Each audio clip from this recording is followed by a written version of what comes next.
இப்போ அடுத்து 26 எலெக்ஷன் வரப்போகுது. அடுத்தடுத்து அதுக்கு அடுத்தது தேர்தல்கள் தொடர்ந்து வரப்போகுது.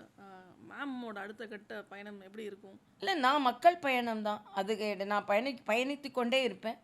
அதில் தேர்தலுக்கு போட்டியிட வாய்ப்பு என்றால் அதை எடுத்துக்கொள்வோம். இல்லை என்றால் வேறு பொறுப்புகள் கொடுத்தால் அதை ஏற்றுக்கொள்வோம்.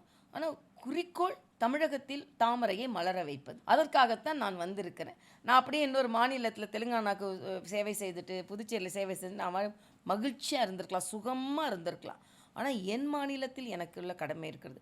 என் மாநிலத்தில் என்னை உயர்த்திய கட்சிக்கு இன்று தேவை இருக்கிறது. அந்த கட்சிக்கு நாம் பக்கபலமாக இருக்க வேண்டும். அதனால தான் என் கட்சி நன்றாக இருந்தால் போதும், என் கட்சி ஆட்சிக்கு வந்தால் போதும். அதுக்கப்புறம் எங்களுக்கு அங்கீகாரம் எப்போ வேணாலும் கிடைத்துக்கொள்ளலாம். அதனால் நான் சுயநலத்திற்காக நான் வரவில்லை, என் கட்சிக்காக வந்திருக்கிறேன். என் கட்சி ஆட்சிக்கு வருவதற்கு நான் ஏதாவது ஒரு வகையில் உதவ முடியுமா என்றால் அதற்காக நான் வந்திருக்கிறேன். அதன் மூலம் மக்களுக்கு சேவை செய்ய முடியுமா என்றால் அதற்காக நான் வந்திருக்கிறேன். அதனால் என்னோட குறிக்கோள் தமிழகத்தில் தாமரையை மலரச் செய்வது. தமிழகத்தில் பாரதிய ஜனதா கட்சி முதலமைச்சர் வர வேண்டும். தமிழகத்தில் பாஜகவின் ஆட்சி அமைய வேண்டும். அதன் மூலம் தமிழக மக்களுக்கு நல்லாட்சி கிடைக்கும்.